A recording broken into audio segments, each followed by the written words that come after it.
Bem-vindos a mais um episódio do Ponto Lusa Podcast. Eu sou a Emma Alves e hoje estou aqui para vos contar a história que poderia ter sido apenas um erro administrativo, mas para quem a viveu significou ansiedade, tristeza, incerteza e uma grande falta de respeito.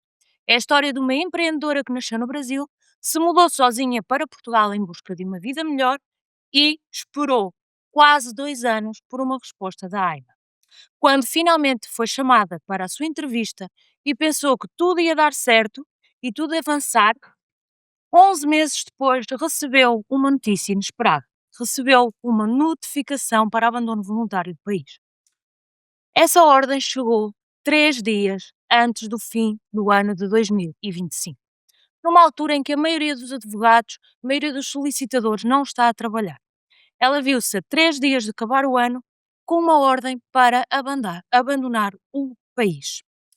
Hoje vamos reconstruir o que aconteceu. E ninguém melhor para nos contar do que a própria. Recebo a Mila. Bom dia, doutora Emma. É um prazer estar aqui.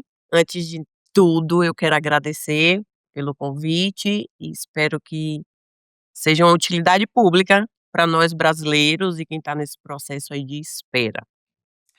E então, quem é a Mila? Conta-me um pouco da tua história, de onde vens, o que fazias no Brasil e porquê a escolha de Portugal. Sim. Eu sou do Nordeste, de uma cidade chamada Feira de Santana, na Bahia. A minha família é toda de lá. E eu era corretora de imóveis. Trabalhei com isso há muito tempo. E devido à insegurança que o Brasil tem, isso não é novidade para ninguém. Eu acho que é um dos maiores motivos que a gente muda para cá, é a insegurança. E a minha irmã mudou-se para cá há 7 anos mais ou menos. E entre tempos e conversas, eu tomei a decisão de mudar para Portugal.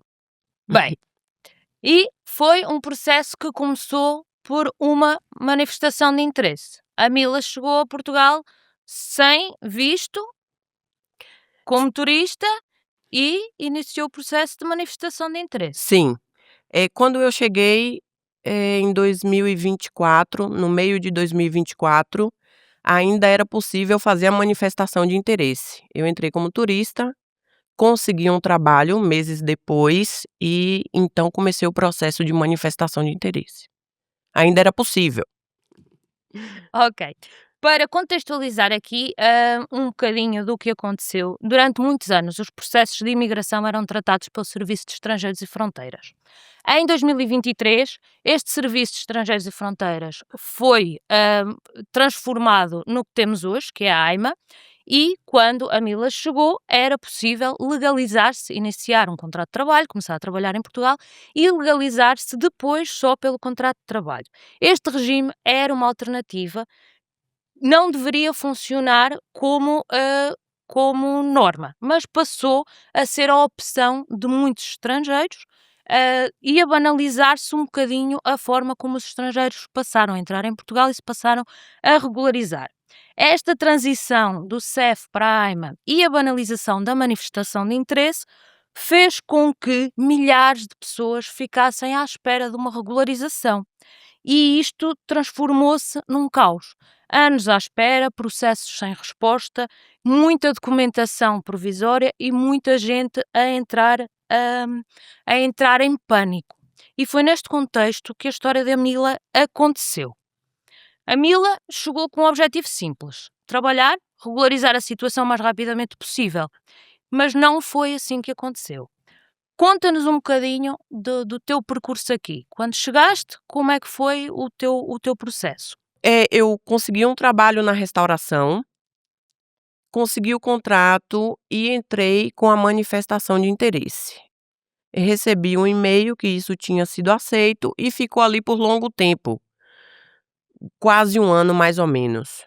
Quando foi em janeiro, mais ou menos de 2025, eu recebi um e-mail que era para eu ir no Centro de Missões em Lisboa, no dia 1 ou 2 de janeiro, algo assim. Mas eu estava em viagem, eu não tinha como fazer isso. Eu fiquei um pouco desesperada também nessa situação. Mas quando eu cheguei em Portugal, que eu voltei desta viagem, eu fui no centro de missões. E lá eu levei todos os documentos que eu tinha. NIS, NIF, atestado de morada, o contrato de trabalho, que na verdade já tinha finalizado, mas eu coloquei assim mesmo, porque senão eles não iam aceitar. E lá no centro de missões eles me receberam super bem, foram práticos, recolheram todos os meus dados, a minha biometria e disse que aguardasse.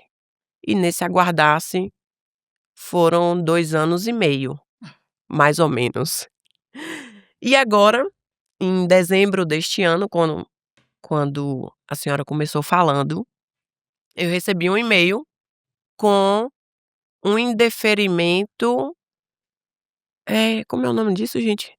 O que a Camila recebeu foi uma notificação da audiência prévia, uma notificação da AIMA que lhe dá 10 dias para dar uma resposta e para apresentar documentos, Isso, sob pena do processo poder vir a ser indeferido, com uma decisão final de indeferimento. A Mila, nestes 10 dias que tinha para apresentar documentos, apresentou a documentação necessária, já tinha um início de atividade, estava a trabalhar, conseguia comprovar os meios de subsistência e pensou: bem, agora vai dar tudo certo. mas não foi assim. Mas não foi assim. Só depois, alguns meses depois, é que veio a tal resposta, a tal notificação para abandono voluntário, Exato, uma NAV, e com essa NAV veio também uma resposta final, uma decisão final de exato, indeferimento. exato, Essa sim, exato. A não, decisão final, esse daí que a foi o decisão problema. final É, de indeferimento. problema entre aspas, porque tivemos a doutora Ema para auxiliar. Como é que recebeste esta quando pensavas que tudo ia correr bem, quando pensavas que o próximo passo era receber o cartão em casa, como é que recebeste esta decisão de indeferimento? O que é que isto te fez sentir? Foi horrível, horrível. Falei, abriu um buraco na minha frente, e não era aquilo que eu estava esperando mesmo. Eu estava esperando que eles solicitassem mais documentos para atualizações, porque eu já tinha mudado de atividade. E não foi assim. Eu estava sentada numa mesa comendo, dia 29 de dezembro mais ou menos, na noite, e chega um e-mail, eu abro, meu Deus, o que é isso? E aí fiquei desesperada, comecei a contactar pessoas que eu tinha ali no WhatsApp, outros contatos, de advogados, e por acaso eu falei com uma advogada aqui de Castelo Branco, foi que me indicou a senhora. E aí eu pensei: "O que é que eu vou fazer?". Não era isso que eu estava esperando. E fiquei pensando, pensando, imediatamente eu lhe liguei, eu lhe mandei mensagem, a senhora foi muito solícita, muito prestativa, e falou: "Calma que nós vamos, conseguir dar um jeito nisso". E assim começou. E assim começou. E assim começámos. O que é que nós fizemos? O primeiro passo, depois de receber esta notificação de abandono voluntário, o primeiro passo é entender quais são os motivos da recusa da decisão. E o segundo passo é reverter a notificação de abandono voluntário. A primeira coisa que tivemos a fazer foi apresentar uma justificação para comprovar à AIMA que o que eles estavam a dizer, a argumentar, era errado. Que a Mila cumpria os critérios e que tinha sido uma decisão administrativa errada. O segundo passo era suspender a notificação de abandono voluntário do país. Organizámos os documentos, fizemos uma resposta diretamente no portal, com toda a autorização, com todas as credenciais e toda a autorização da Mila, e fizemos o tal pedido de suspensão da notificação de abandono voluntário.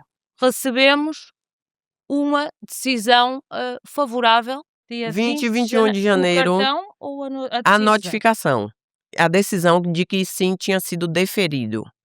E ali eu consegui respirar melhor e falar: "Agora dá para seguir a vida". Veio esta resposta, não veio mais nenhuma justificação. Não, apenas que foi deferido e que aguardasse o cartão na residência. Achas e acreditas, já disseste que foi essencial aqui o apoio Sem que sombra de dúvidas. Eu tinha mandado vários e-mails para eles anteriormente, porque eu estava achando muito demorado, e-mails, cartas, de AR registrada, e sem resposta, nada. E eu falei: precisa de uma ajuda profissional". E por sorte, lhe conheci. pronto, é o trabalho, é para isso que cá estou e é esse o meu trabalho. Enfim, entretanto, veio a decisão favorável, chegou o cartão, hoje a Mila tem os documentozinhos completamente organizados, uma pessoa completamente legal, Sim, está a iniciar um novo projeto, sim. a Mila casou, a Casei. Essa história também é boa. a Mila casou, já vai contar essa história. Tem aqui novos projetos de trabalho. Parabéns, em primeiro lugar, por nunca ter Obrigada. desistido, por nunca ter deixado de acreditar que Portugal continuava a ser a solução, porque muitos, no seu caso, podiam ter abandonado. Finalmente, descansada em relação à burocracia deste país, Na parte migratória, sim. na parte imigratória, sim. Sim, agora tá tudo legalizado, tá tudo certinho, é só continuar tocando a vida. É só seguir em frente. É. História do casamento. Vamos contar a história do casamento? Porque existia aqui a relação Sim, com o marido. sim. Hum, A história é engraçada, eu quero só puxar um pouquinho uns anos atrás, só para as pessoas entenderem o que é resiliência ou fé, se você acreditar nisso. Há uns 6 anos atrás, quando eu estava ainda no Brasil e a minha irmã morando aqui, eu já pensava em mudar para Portugal, por várias questões. E eu falava assim, nem sei se pode falar isso, mas se não Pode der falar. pode cortar. Eu falava assim: "A minha vida vai recomeçar na Europa, e eu sei que meu marido tá lá me esperando". E as pessoas riam de mim, mas eu tinha isso muito claro na minha mente e no meu coração, que essa pessoa estava aqui me esperando e eu pedia a Deus todos os dias. Uma pessoa que me amasse, gostasse dos meus filhos, porque eu sou mãe, e é uma situação um pouco delicada, e Deus me abençoou. Me apresentou um holandês. Eu mal falo português. E aí nós nos conhecemos há 2 anos atrás, uma pessoa maravilhosa, um ajudador, quero deixar isso aqui claro para você, Mark. E com essa decisão do indeferimento da Aima, eu falei: "Ó, vou ter que ir embora". Ele se apavorou e falou: "Não, você quer casar comigo?", como se fosse a resolução do problema. "Não, mas", eu falei: "Claro que sim". Então a gente acabou se casando ali na Holanda, fiz 1 mês de casada, e foi com a ajuda da Aima que meu casamento avançou. Foi mais rápido. Ai, a fazer de Santo António em Foi um alguns bom Santo Antônio, me casos. ajudou. Obrigada. Enfim, ai, meu Deus, não é de qualquer forma, não é a AIMA nem o casamento, apesar de ter sido um casamento com um europeu que vai facilitar a vida da Mila no futuro, e porque ela pode trocar o cartão dela e pedir uma autorização de residência por ser casada com um cidadão, um cidadão europeu, mas não é a solução, nem era a solução que se Não, esperava depois de quase 3 anos à não, espera, não, não. não era a solução que se queria, Não, de jeito nenhum. de forma alguma. De forma alguma. Mas Ah, favoreceu. mas favoreceu. É. Então, agora, novos projetos. Maior sonho de vida em Portugal para quem chegou aqui, trabalhou em restauração, trabalhou em café, passou por algumas situações críticas, chatas, no atendimento aos clientes. Qual é que é agora o maior sonho e os próximos objetivos? É. Eu tô com um projeto de um espaço de estética, onde eu moro, em Vila Velha de Ródão. A gente tem uma comunidade brasileira lá muito grande. Já trabalhei como cabeleireira no Brasil, há alguns anos, fui auxiliar. e tem o dom. E com dom e com técnica, eu acho que você vai longe. E agora a gente está abrindo esse espaço onde vai ter maquiagem, cabelo, unhas e coisas futuras. O meu propósito é empreender, é mudar a vida das pessoas, a autoestima, e que as pessoas se sintam bem quando for ali me visitar ou fazer algum serviço comigo. É empreender, adoro empreender. É a mulher que faz um bocadinho de tudo, mas com um objetivo muito concreto, não é? É, É a estética, é a a beleza estética, é. e a autoestima, porque eu tenho acompanhado e preza muito porque as suas clientes estejam bem, felizes, se sintam bem ali no novo espacinho que está a criar, não é? Sim. A gente fala assim: "Vou no salão". Quando você fala que vai no salão, você não vai só cortar um cabelo ou só fazer uma sobrancelha. Você vai pra mudar sua autoestima, para se sentir mais confiável, mais bonita. Ali você também pode ter um papo agradável. Às vezes está tão estressada com tanto problema da vida, você tira um pouquinho ali de tempo para você, para se cuidar, para se amar. Vai mais do que negócio, vai mais do que estética. Uma experiência. É isso Uma que é. Eu quero promover uma experiência, sim. Os portugueses também são bem-vindos. Claro que sim, É. claro que sim. Se foi bem se os portugueses a trataram bem, agora não pode recusar os portugueses. Não, de jeito nenhum, e quero, e quero. E vamos falar aqui de quando chegou a Portugal, de mesmo, das dificuldades. Chega a ser engraçado, porque você vai numa repartição pública, a pessoa te manda ir lá, você vai resolver um problema de documento. Não é aqui, é lá. Volta no outro estabelecimento, não é lá, é aqui. Eu digo: "Por favor, né, ajuda aí, né". E é mais ou menos essas coisas. E a parte do café também, quando eu fui trabalhar no café, eu nunca trabalhei em restauração. O pessoal eles não te dão treinamento, eles te jogam na cova dos leões.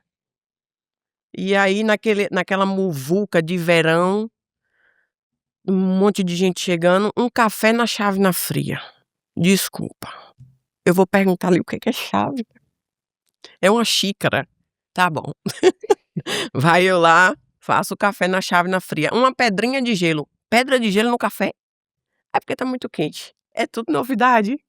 Eu não sabia. E tinha um outro engraçado também, que eu acho engraçado, são os nomes dos cafés. A gente só tem café. Café preto ou café com leite. Se você quer algo especial, você vai numa cafeteria. E aqui não, em todo lugar é assim. É na meia chávena, é na chávena fria, Com princípio, com princípio, sem sem princípio, princípio. E eu carioca de café cheio. foi uma dificuldade, assim, mas passou, eu consegui resolver isso, foi bem engraçado. E pronto, fui trilhando outros caminhos, trabalhei no lar de idosos. Não era a minha praia. Não, Não, eles são muito carinhosinhos, tem que ter muito jeito, assim, pra pegar, e eu via que as pessoas tinham muita prática pra levantar e botar. E eu falava: "Eu não consigo fazer isso". Saí, não trabalhei um mês lá, não aguentei ver. não, foi Não, foi duro, foi foi um difícil. trabalho duro. É. Ok, Eu tinha que ter todo um jeitinho, assim, pra pegar eles, pra sentar, e ali o pessoal já pegava, claro, eles têm muitos anos com aquilo, mas pra mim aquilo parecia um pouco, pesado, sabe. E aí eu me desvinculei desse mesmo a nível trabalho. psicológico, não só É, físico. mais psicológico, é. Ok. E aí, cuidei de um café no verão, fui dona de um café no verão, numa praia muito bonita aqui da região, uma praia fluvial em Foz do Cobrão. E foi uma experiência incrível, foram 4 meses de trabalho duro, conheci muitas pessoas, outras nacionalidades, as pessoas também são muito queridas, os portugueses são muito queridos, o pessoal que vinha conhecer, e beber a cervejinha deles, e petiscar. Foi uma experiência muito boa, eu gostei também disso, apesar de ter sido num calor de 40 graus do verão. Ao bom do interior, o É, interior do Portugal quentinho no verão. é. Vive Pronto, a Mila vive em Vila Velha de Ródão. Vila Velha de Ródão, para quem não sabe, tem 3.000, 4.000 habitantes, É é uma por aí. cidadezinha pequenina, uma realidade completamente diferente da grande cidade onde estava acostumada a viver. Sim. Ah, o que é que quais são as coisas boas que tem Vila Velha? Falávamos há bocadinho das galinhas felizes. Quais são as coisas boas que tem Vila Velha e quais são as coisas que sente falta aqui mais no interior do país, mais numa cidadezinha pequena? O que é que falta e o que é que tem que diz assim: sou grata todos os dias por acordar e ver e estar? Ah, Vila Velha, tem as portas de Ródão. Aquilo é um espetáculo. Todos os dias eu acordo e olho para aquelas portas, porque o apartamento tem visão para lá, e eu digo: "Isso daqui é um privilégio". Vamos explicar o que é que são as portas de Roma. Ah, por favor. As Portas de Ródão são duas grandes formações rochosas que fazem uma espécie de porta, lá está, por onde o rio Tejo passa. Existem muitas aves de rapina, é uma zona conhecida por aves de rapina e Os grifos, né? grifos. Isso é uma zona muito bonita para passear, fazem-se lindos passeios de barco. O Porto Sol é uma coisa maravilhosa, mas são portas, lá está, portas figurativas que abrem quase como se abrissem passa ao Tejo e abrisse É, para o mundo. É natural, é uma formação rochosa, é uma cidade muito bonita. é. Apesar de ser uma aldeia, lá tem Ex grandes fábricas, e fábricas importantes na Europa. Uma delas está lá. E tem tudo. Eles têm centro de saúde, tem supermercado, tem farmácia. Tá bem estruturado, assim.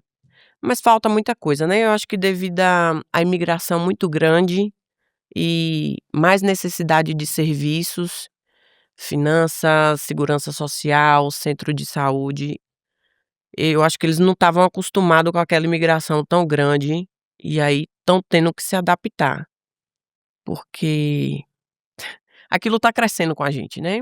Lá hoje Vila Velha de Ródão é uma das aldeias mais jovens de Portugal. Foi recentemente dito isso nas notícias. Então, devido à imigração. Muito por conta de uma forte comunidade É, de de estrangeiros estrangeiros. que Estão fazendo vêm. novas escolas, inclusive coisa que não acontecia há anos lá. Ok. É. Então nós viemos para somar, né. E como é que a aldeia integra, como é que as autoridades, a Câmara Municipal, a Junta de Freguesia, como é que recebem os estrangeiros, como é que orientam, para onde é que orientam, ou é uma ajuda que vem da comunidade? A comunidade ajuda a comunidade ou existe uma estrutura, existe um suporte por parte da autarquia, por parte das entidades? É, eu não sei se eu posso falar isso, gente. Tá Fala, bom. pode falar tudo, É, essa é a verdade. a verdade na verdade, pela grande migração, essas partes de autoridade, Câmara Municipal, Centro de Saúde, Finanças, Segurança Social, eles não estavam esperando por isso. Então tem muita desinformação. Por exemplo, você vai pedir mudança de um CAI, de uma atividade, eles te mandam para outro setor, sendo que é no setor deles. E daí você fica naquela ioiô, vai e volta. Centro de saúde também, quando eu cheguei, isso é fato, eu fui solicitar o meu número de utente provisório, que me dá direito com o meu passaporte e os outros documentos que eu tinha. Eles me negaram. "Ah, não pode ser assim, você tem que ter o título". Como eu não estava muito a par da situação, não queria me estressar com aquilo e graças a Deus não adoeci aqui nesses 3 anos, não precisei de serviços médicos, deixei passar. Mas agora que meu título chegou, eu fui lá imediatamente e, por favor, atualize meu número de utente ou me dê, e pronto. Mas são essas coisinhas, assim, que se você não tiver consciência ou saber do que você está falando, eles te coloca como um ioiô, Ok. né. Para quem não sabe, o número do utente é o número de identificação do Serviço Nacional de Saúde em Portugal, e serve principalmente para que o cidadão tenha acesso ao serviço de saúde em Portugal, serviços de saúde gratuitos em Portugal. É atribuído um médico de família, um médico que faz o acompanhamento familiar daquela pessoa e do seu agregado familiar, e enquanto estrangeiros, nem sempre os centros de saúde e nem sempre as entidades aceitam atribuir esse número se a documentação não estiver totalmente correta. Mas agora foi, a partir do momento em que teve a autorização de residência, foi um procedimento. Aí foi imediatamente. Eu tive no centro de saúde, atualizei, pedi porque era provisório e depois que você tem um título, passa a ser permanente? Talvez Sim. permanente. Oficial. É oficial. E aí, pronto, já tenho meu número de utente. Caso precise, espero que não. Tem também, é assim, não é só em caso de doença, mas todos têm acessos gratuitos de acompanhamento no centro de saúde. É um benefício porque tem a vacinação, quando é vacinação obrigatória, tem acesso a cuidados de contraceptivos, de que pode solicitar no centro de saúde. Sim. Enfim, não é só, não estive doente, ainda bem, espero que continue sem estar, mas tem outras vantagens e outros benefícios ter o número de utente. É. O número de utente é como se fosse o nosso cartão do SUS. É isso. É. Mila, umas palavras, quer dizer umas palavrinhas finais, quer falar, dar alguma nota final para a nossa conversa antes Sim. daqui da minha finalização? Boa. Obrigada mais uma vez, doutora Emma. A senhora foi uma pessoa muito prestativa, muito solícita e também muito agradável. Não é assim que funciona mais ou menos, mas é uma pessoa competente, eu indico. Ponte Lusa. Você que está no processo de imigração, aqui em Portugal, por exemplo, falando da minha experiência, tenha fé. Tenha fé, tenha resiliência, vá pelo caminho certo, procure os profissionais certos e a sua vida vai acontecer. Tenha que ter fé mesmo. Não pode desistir na primeira, como é que eu posso falar isso? No primeiro não, como diz, a gente já nasce com não, a gente vai em busca do sim. Eu faço isso todos os dias. O não já tenho por vida, mas eu vou em busca do sim. E seja resiliente, que vai ficar tudo bem, vai dar tudo certo. É assim que estamos. Histórias como a da Mila mostram o lado desumano da burocracia. Por trás de cada processo existe uma pessoa que trabalha, existe uma pessoa que paga rendas, que assume compromissos, que constrói uma vida e que de um momento para o outro vê a sua história decidida ou destruída por uma decisão injusta ou uma decisão errada. É certo que a Mila optou pelo padrão ou pelo que não era exatamente correto. Mas a partir do momento em que o país e a legislação lhe deu essa possibilidade, ela fez tudo da forma certa. E o país não respondeu da forma merecida. Em 2 anos, 2 anos e meio, a vida das pessoas muda, fazem-se negócios, criam-se vínculos, o mundo não para. E quando o sistema falha, as consequências dessa falha não são apenas legais, são consequências pessoais, são consequências emocionais e são consequências humanas.